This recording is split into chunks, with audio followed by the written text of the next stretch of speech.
Crash and ice, the stars were calm. Space was quiet. But inside the burning ship, chaos had begun. Aiden, a young human soldier, gripped the control handles as warning lights flashed all around him. He had lost control. A sudden blast had hit his scout ship. Now he was crashing. Fast. "Come on. Hold together," he whispered, trying to steady the ship.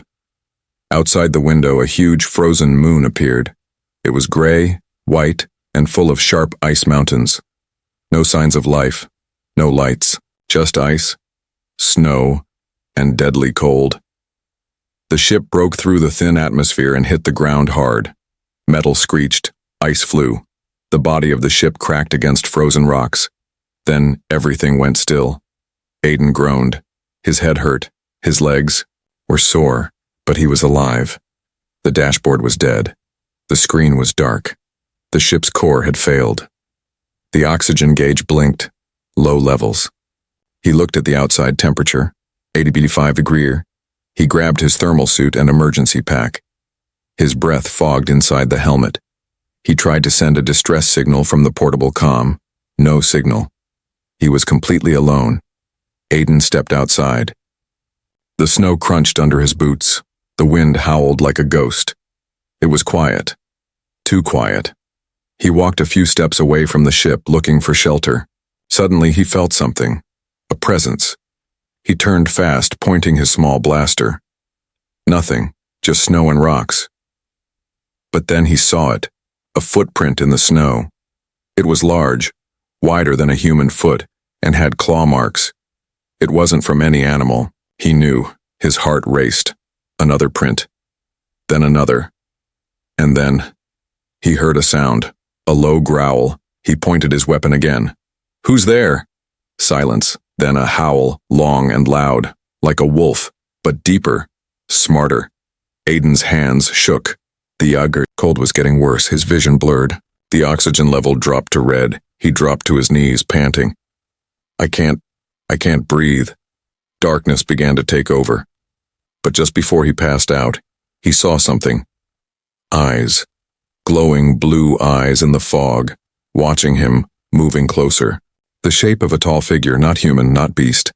Then everything went black. Aiden opened his eyes slowly. He was confused. He was warm. He blinked. He was inside a cave, lying on soft furs near a small fire. The walls of the cave glowed faintly with ice crystals. The fire crackled.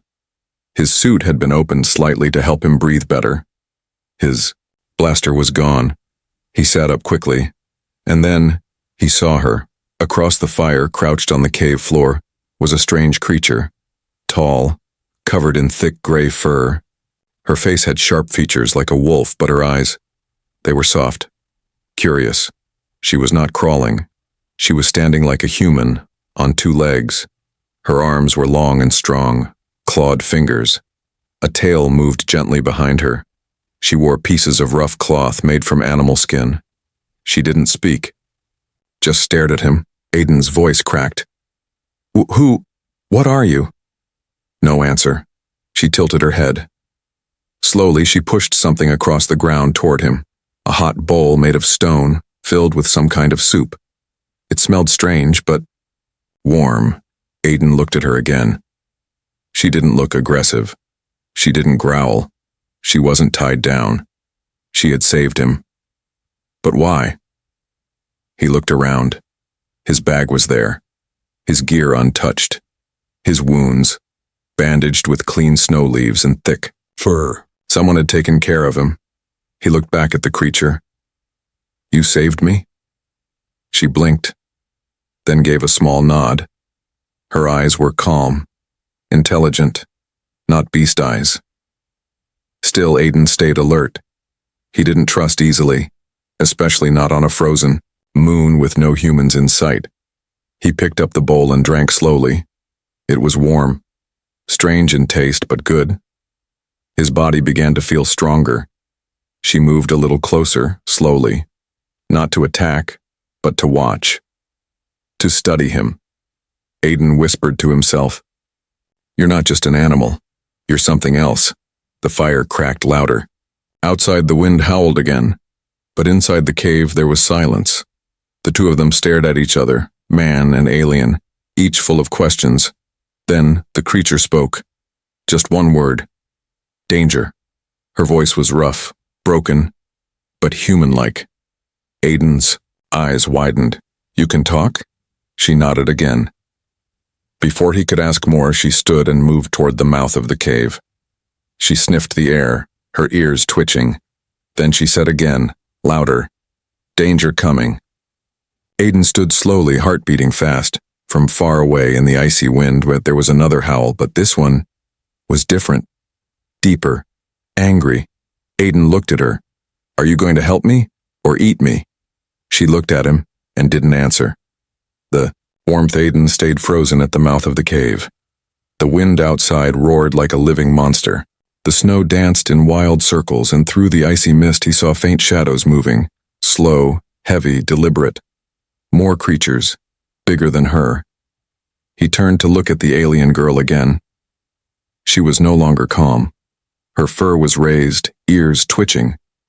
Her glowing eyes darted toward the shadows, then to him, then back to the fire. Inside, she said. Her voice was broken, but strong. Inside. Quiet. Aiden obeyed without question. They stepped back deeper into the cave, the firelight casting their shadows on the icy walls.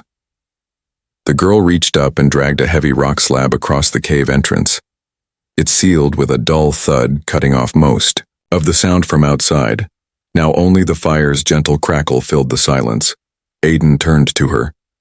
What were those things? She didn't answer. Instead, she crouched again and began sharpening a strange curved blade. It looked like it was made from black crystal, sharp and ancient. He sat across from her, staring. You spoke before. You said danger.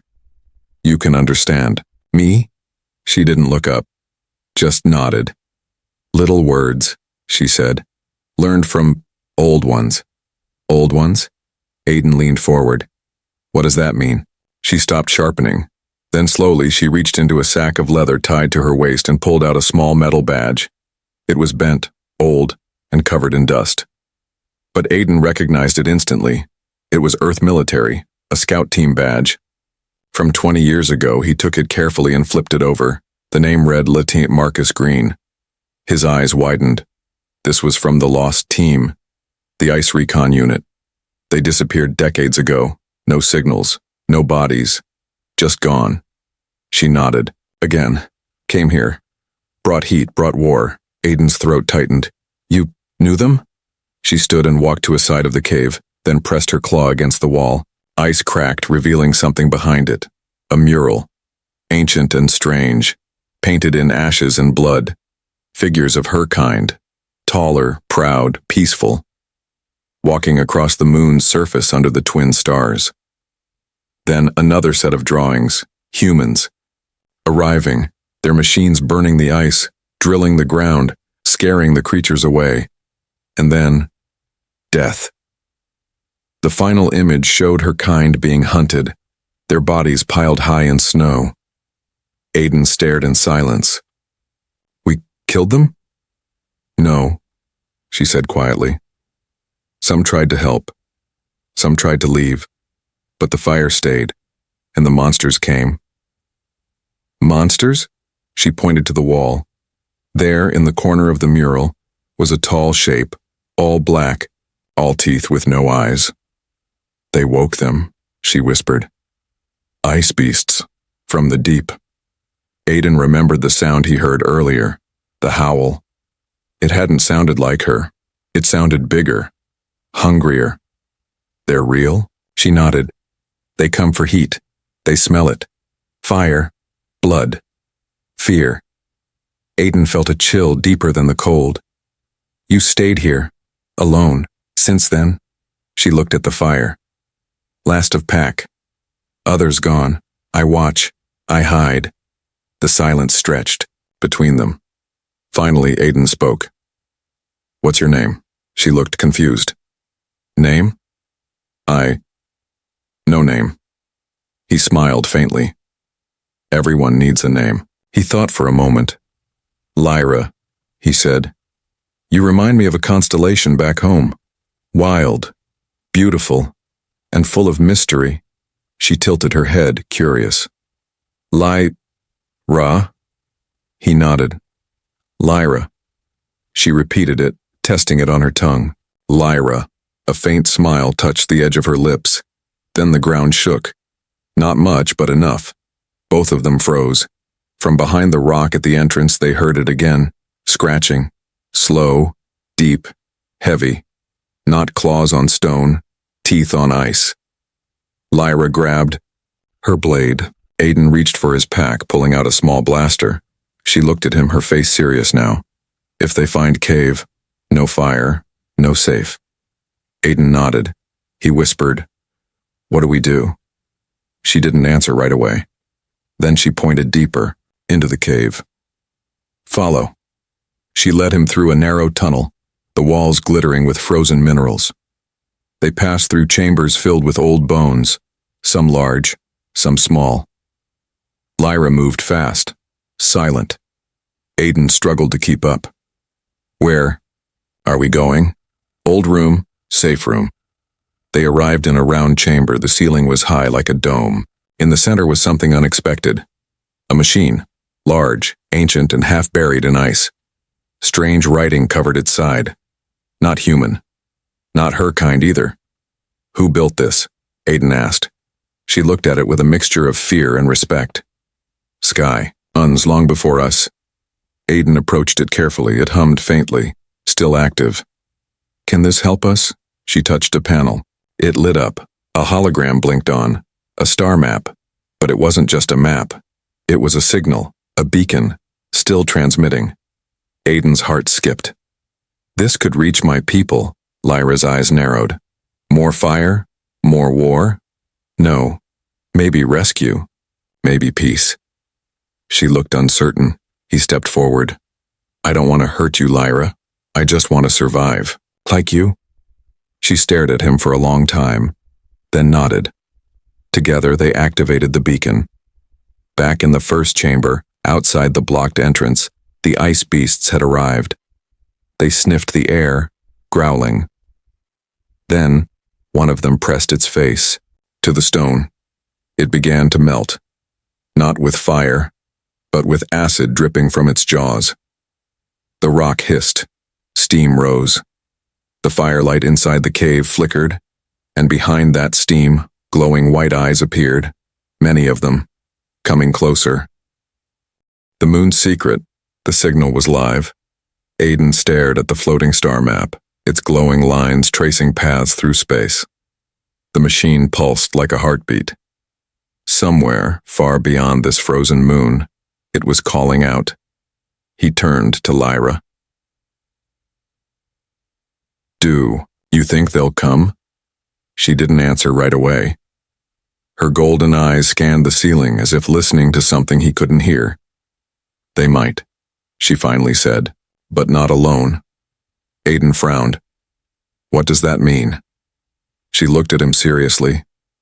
Signal is not only yours. It wakes more. Before Aiden could ask what she meant, a deep boom echoed through the cave tunnels behind them.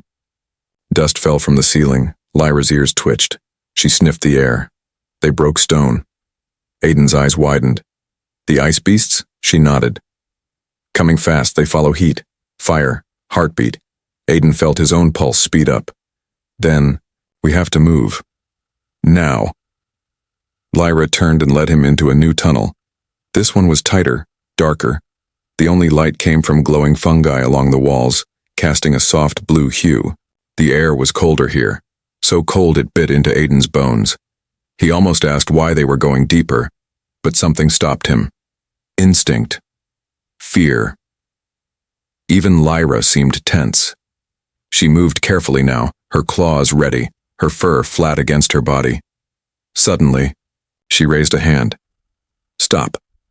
They froze. Aiden strained his ears. Nothing. Just silence. But that was the problem. The silence was too perfect.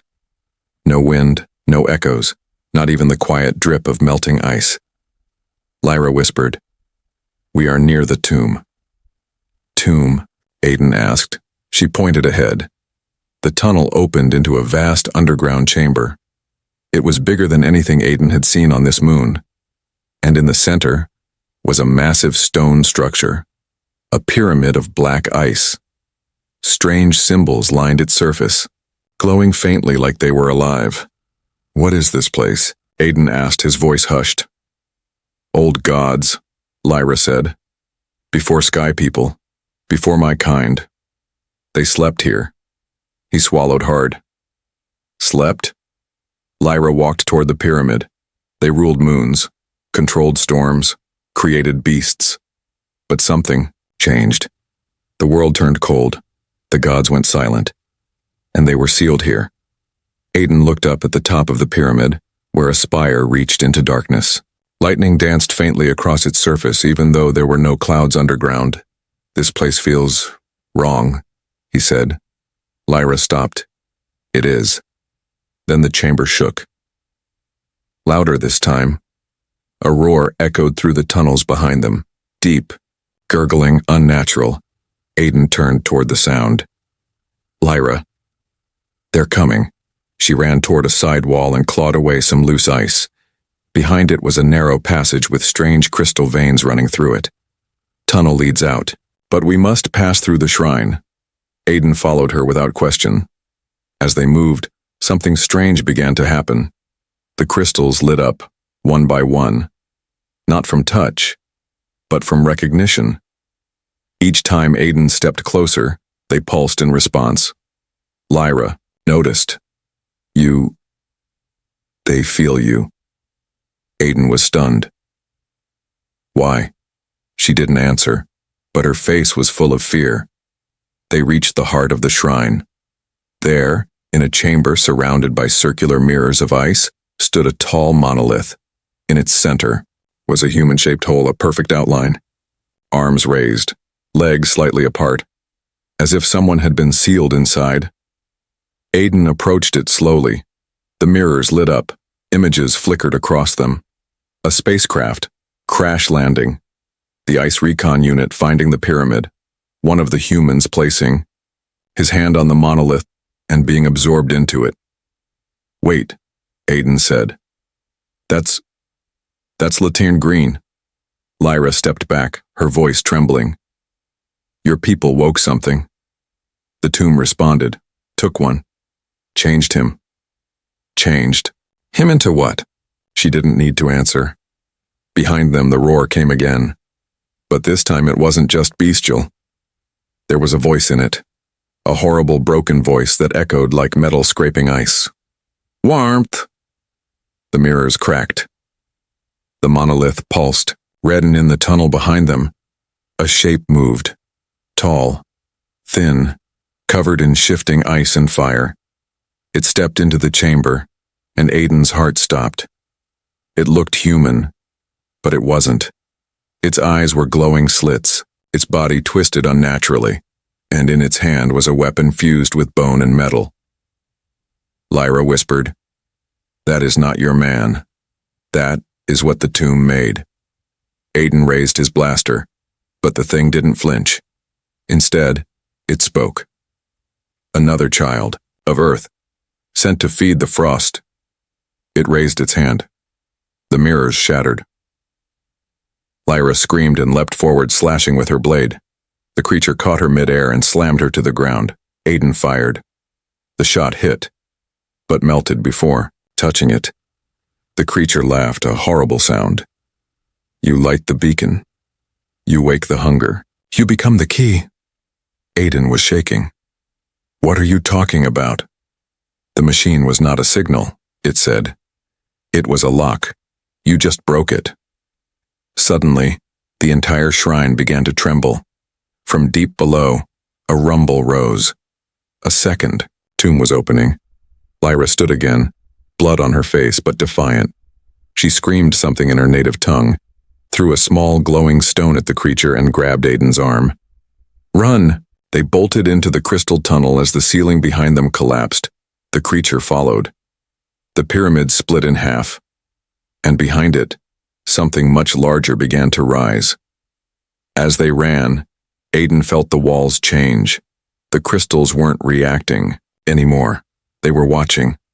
Almost as if the moon itself had awakened, he shouted to Lyra, "What happens if we make it to the surface?" She didn't look back. "We survive, or we freeze. But we do not die here." The tunnel began to rise. The wind returned, cold, fierce.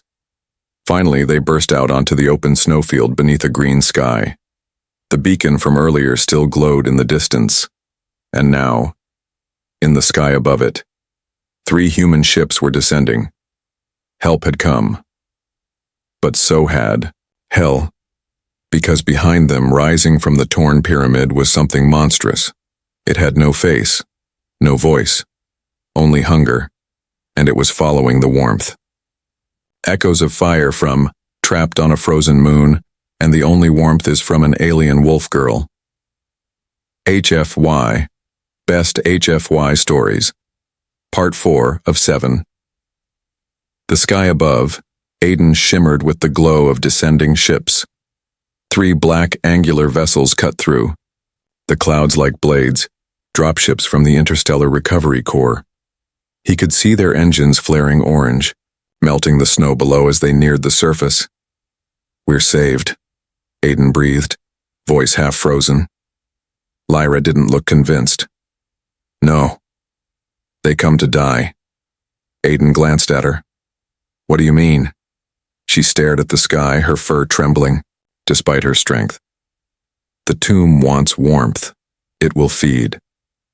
Behind them, the ice cracked. The sound was like glass breaking in slow motion. They turned and saw it. The creature was no longer alone. Dozens of figures were climbing out from beneath the shattered pyramid. They weren't beasts. They were worse. Twisted, frozen bodies wearing remnants of human uniforms, metal fused to flesh, glowing eyes where pupils should be. Every movement clicked like broken bones being reset. Aiden gasped. These were the original expedition. Lyra nodded solemnly. They touched the tomb, it remembered them. One of the twisted things let out a warbled scream, part human, part machine. The rest followed. They moved fast, too fast. "Run!" Lyra grabbed Aiden's arm, and they sprinted toward a nearby ridge. As they ran, a voice echoed in Aiden's comlink. "Repeat. This is Captain Mira Harrow of the IRC. Survivor detected on surface. Preparing emergency extraction." Aiden pressed his comm. "This is Aiden Cross, Recon Team 6. I'm alive. Don't land near the pyramid. I repeat, do not land near the pyramid." There was silence then. "Acknowledged, Aiden. Redirecting drop zone. Hang tight." But even as she spoke, one of the 3 ships had already touched down. Too close. A terrible screeching sound tore through the air. One of the reanimated soldiers leapt onto the dropship's hull and exploded in a burst of heat and energy. The entire rear hatch melted inward, screams echoed from inside. The ship wobbled, engines flickering. Lyra cursed in her language. They can mimic fire, like insects using light. The second ship fired its railguns, tearing into the approaching horde. Frozen limbs flew, but the creatures didn't stop. They were not hunting to kill. They were hunting to multiply. Aiden and Lyra reached the top of the ridge, chest heaving. From here, the whole valley below was visible. What once looked like an empty, icy wasteland was now a battlefield of ancient evil and modern tech. Aiden stared at the chaos. "We brought help. And we just gave it more food." Lyra pointed ahead. "There is a cave system below the valley, old roots of the moon. We go now, or we fight with fire and die in snow. But the ships, they are not your salvation now." He looked again. The second ship was surrounded. Its engines screamed and it took off, trailing smoke. The third hovered above, not landing yet. A voice returned to Aiden's comm. "Aiden, I'm orbiting until I have a clear extraction. What the hell are those things?" Aiden looked at Lyra, then back at the ship. "Something older than us." And we woke it up. They dove into the old root tunnels, natural passages formed by shifting tectonic ice long ago. Inside, warmth returned, Slowly, not from fire, but from something else. Lyra paused, touching the wall. A soft hum answered her. "These walls ye were alive once," she said. "This moon was not always frozen."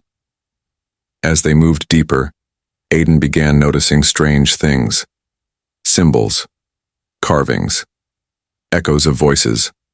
Voices that were not quite human. But not fully alien either. Memories trapped in ice. "We're being watched," he whispered. Lyra nodded. "Not watched, tested."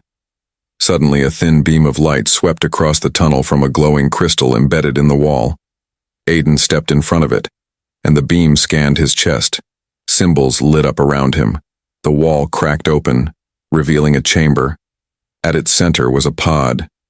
Inside was another human, or what remained of one. The man's body was covered in frost, but preserved. His face was familiar. Aiden gasped. Commander Brody? He had gone missing a year ago on a different mission.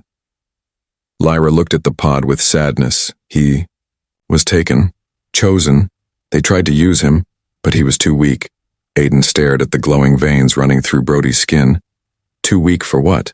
She pointed to the ceiling, where a dome of crystal glowed with star maps and a single rotating glyph. Aiden recognized the shape. It was the same glyph on his crash ship's control panel. Your journey. Not an accident, Lyra whispered. They called you. Suddenly a voice spoke from the pod. Not Commander Brody's voice, but something inside him. Key accepted. Last warmth detected. Preparing vessel. Lyra stepped in front of Aiden. No, he is not ready. The pod lit up. Aiden felt heat flow into his chest. A strange glow rose from his skin. What's happening to me? He cried. Lyra's eyes were wide with fear and awe. You were chosen, Aiden. You are not just a visitor. You are the last torch of fire in this dying world. The voice from the pod spoke again. The frost has memory. The warmth has purpose. You are now bound to the moon. Suddenly the walls shook again. The tunnel behind them exploded inward. The creature from the pyramid had returned. It ducked its head into the chamber, its twisted body crackling with cold fire. Lyra growled and stood her ground. But the creature didn't attack. It bowed to Aiden and said, Our fire returns home. The moon accepts its king. Aiden stared in horror. No, I'm not your king. I'm not anything. The creature's voice twisted like ice cracking in a cave. You brought the warmth. You carry the last code. The blood of flame. The realization hit Aiden like a thunderbolt. The crash, the signal, the glyphs recognizing him. It wasn't random. He had been engineered, or chosen, from the start. And now the ancient machines of the moon wanted him as their new host. As the chamber trembled with rising energy, the voice from above returned. Aiden, this is Captain Mira. We're lowering a retrieval pod. Get topside. You've got 60 seconds. Aiden looked at Lyra. He could escape. Leave this cursed moon forever, or he could finish what had started and stop the frost from spreading across the galaxy. The fire inside, from trapped on a frozen moon, and the only warmth is from an alien wolf girl. HFY, Best HFY Stories, Part 5 of 7. You have 60 seconds. Extraction pod en route. The voice crackled over Aiden's comm. He stared at the opening in the icy ceiling. Above, he could just see the glowing underside of the last dropship. Freedom. Survival. A warm bed. Earth. Lyra stood beside him, silent. The creature, that towering biomechanical sentinel of the moon, remained kneeling at the edge of the chamber. Its eyes, like frozen lanterns, never left Aiden. You carry the warmth, the last light. Aiden's breath came in clouds. I'm not your messiah, he whispered. Lyra reached out gently and touched his chest. You never asked to be, but the moon chose you. A blinding shaft of light dropped from above the retrieval pod, suspended by a beam of anti-grav. Inside, an open cockpit, his name flashing across the interface. He could go. Leave Lyra. Leave this place. Be human. Again. Then he looked at his hands. They were glowing. The warmth pulsing from his body wasn't just heat anymore. It was reacting. To the chamber, to the walls, even to the dormant alien tech buried beneath the surface. And something inside him whispered, "You were made for this." 30 seconds. Suddenly a ripple passed through the ice beneath their feet. A shriek followed, far louder than any before. The others were coming, not just the reanimated soldiers, but something deeper, the entity inside the moon, the frozen architect, the one who built this tomb long before humans reached the stars, before Lyra's people even knew fire. The creature at the door, the one who bowed, snapped upright. Its voice shifted from awe to warning. The architect awakens. The tomb opens. It is not ready. You are not enough. Lyra stepped forward. He will be ready. Aiden's heartbeat thundered. Will I? She looked at him, eyes glowing faintly blue. You are not just a torch. You are the match, and the fire is waiting. 15 seconds. The light from the pod flickered. Captain Mira's voice buzzed again. Aiden, get in. I'm reading seismic instability. Whatever you're near, it's waking up and it's big. Aiden turned to the exit. Then to Lyra. Then back to the glowing pod where Commander Brody still slept, his body preserved, veins lit like molten glass. He stepped toward it. The pod opened. Aiden touched the side. And instantly, memories not his own flooded his brain. Flash, a younger Brody landing here years ago. Finding the tomb. Being consumed by it. Studied. Modified. Begging for fire. Flash, a hand reaching out of the tomb toward Earth. A voice. Give us warmth or we will take it. Coordinates entered into a research drone. Sent toward Earth. Flash, Aiden's face. His DNA sequence. Tagged. Candidate 3.0. Hybrid protocol accepted. Aiden stumbled back. They didn't just choose him, they created him. The walls shook again from deep below. An earthquake split the ground. Blue fire, cold fire, erupted up from the fissures. Ice turned to mist in moments. The creature snarled. Too late. The architect comes.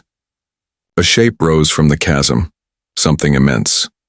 Its body was made of frozen spires, its head crowned with a ring of ice crystals spinning in slow orbit. No eyes. Just a void where thought used to be. The frozen architect had awakened. And it was, not pleased. Captain Mira's voice screamed over comms, Abort! Abort! We're leaving orbit! This thing is huge! Aiden, you've got 5 seconds or you're staying forever. The pod's engine flared. Lyra looked at him. Go. No, Aiden said. I can't. You must. Then you come too. I can't. The warmth would die in space. I was born of this moon. You weren't. She handed him a shard, a small glowing fragment of her own armor. This will remember me. It's yours now. The pod rose. Aiden didn't move. Then, he stepped away from it. He stayed. The pod sealed, vanished into the sky. Captain Mira's voice went silent. Aiden turned to Lyra and the creature. Then we fight. The architect roared. Reality bent. Walls crumbled. Dozens of reanimated bodies swarmed from the tunnels, climbing like insects toward them. The ice cracked. The air shimmered with unnatural cold. Aiden raised his hands, and the warmth responded. It exploded outward. Not fire, memory. The warmth of every moment of life, of love, of humanity, of survival, and the machines recoiled. The architect shrieked. The warmth heard it. It remembered. Pain.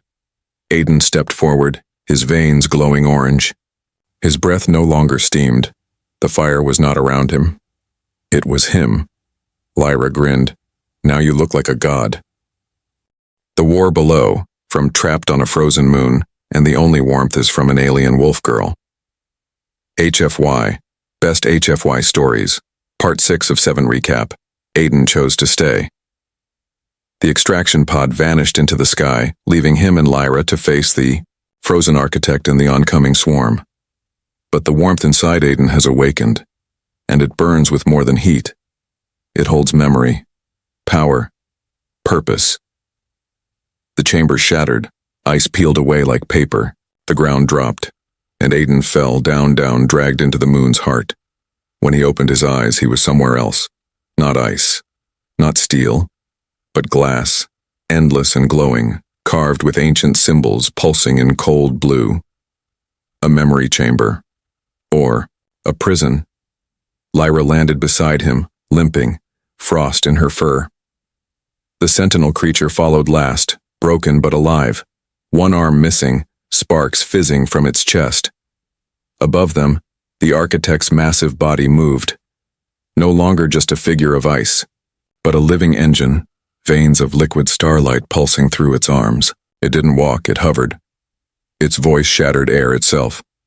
Warmth shall be consumed. Cycle complete. Aiden stood. No, he said quietly. Not this time.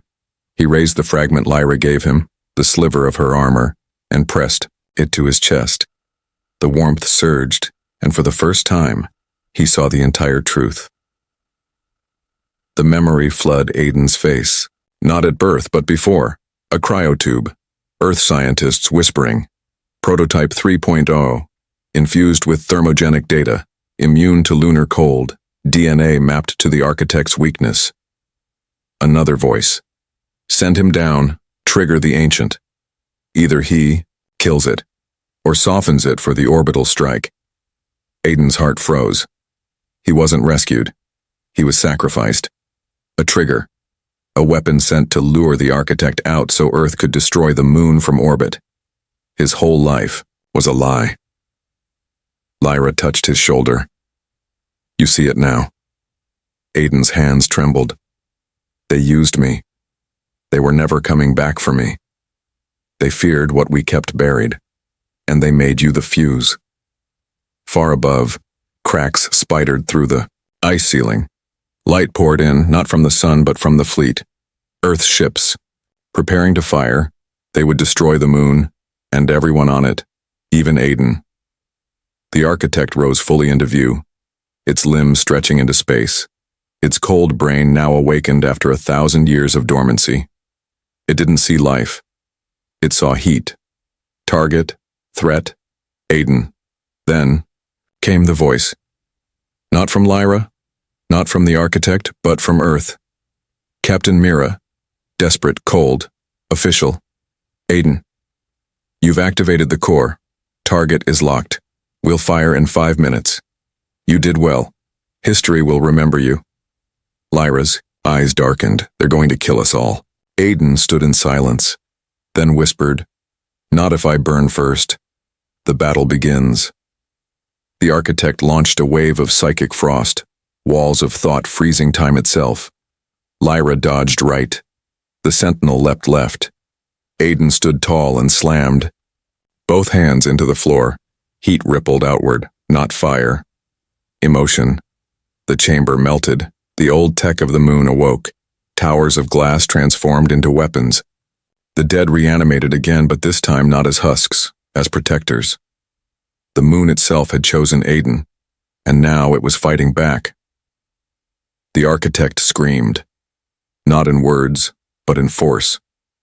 The ground cracked, the moon's surface fractured like an egg.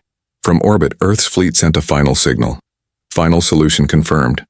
10 seconds to impact. Goodbye, Aiden. Aiden looked at Lyra. This moon, it's alive, isn't it? She nodded. It's not just alive. It's watching you. Waiting. Aiden took a breath and jumped into the core. He fell into a shaft of pure energy, frozen time, memories, everything the moon ever knew. In that moment, he touched the architect's mind and found fear. The being wasn't just ancient. It was dying. It had been desperate for warmth, not to destroy, but to survive. Its species had perished. Its last message to the stars was, remember us. Aiden saw it all. and made his choice. He slammed his hands together and burned. Heat erupted outward in all directions, blinding gold, searing white, the pure essence of life. His own memories, of childhood, of sun, of music, of loss, poured into the architect like fire into a dying hearth, and the architect paused. The ice stopped spreading. Its limbs slowed. Its core turned warm. The orbital fleet above locked in. Missiles launched. Aiden had 1 second. He reached for the core of the moon and merged with it. The blast came and the moon vanished. Silence.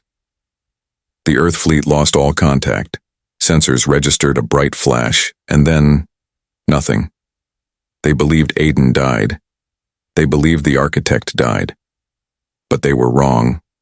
Deep in a pocket dimension formed by the moon's living consciousness, Lyra opened her eyes. She was floating, and beside her was Aiden, no longer fully human, and yet more human than ever. A voice echoed in the dark.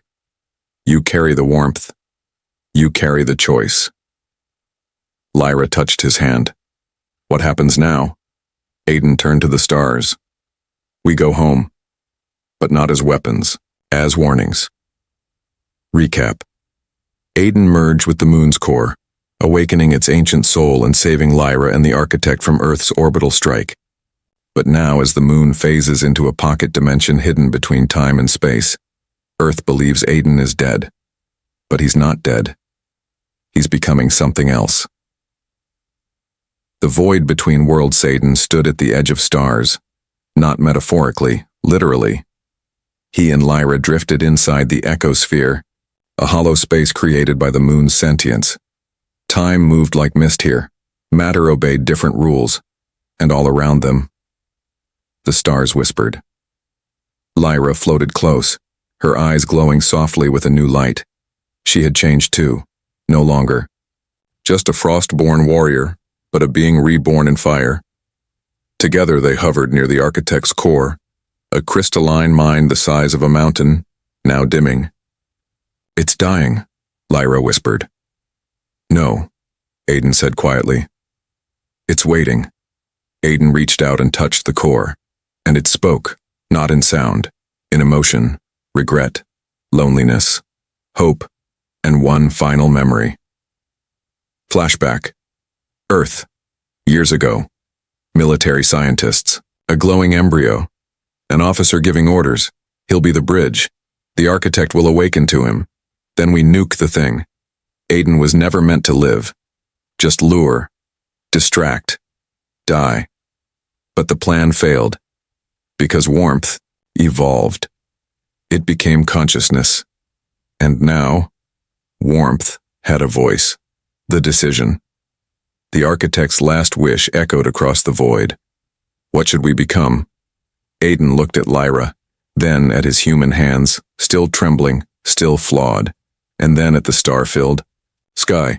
We become a warning, he said, and a promise. Back on Earth, Earth Command was broadcasting a memorial transmission. We honor Aiden Reeves, lost in service to humanity. His sacrifice will protect us from threats beyond. That same day, something appeared in orbit. A moon, new, yet familiar, floating above Earth. Its surface shimmered, and on its equator burned a ring of golden fire, not cold, not alien, but alive. And then came the signal. Not from Earth. From Aiden. The transmission. This is not a warning. This is a second chance. We were wrong about what's out there. You taught me to fear the cold, but I learned that warmth is choice, compassion, unity. I'm not coming back to serve. I'm coming back to teach. If you still believe in war, you won't survive what's coming next. Earth panic. Global silence. Then, split response. Some nations prepared to fire. Others knelt in awe. And as they debated, Aiden and Lyra descended, not in warships but in light. They appeared in Africa, where the solar winds were strongest. Not to destroy but to rebuild, starting with the forgotten, the poor, the silenced. Aiden's warmth began healing frost-bitten lungs, curing diseases, fueling clean tech. He raised no army, just hope. But Earth's military saw power. And they wanted it back.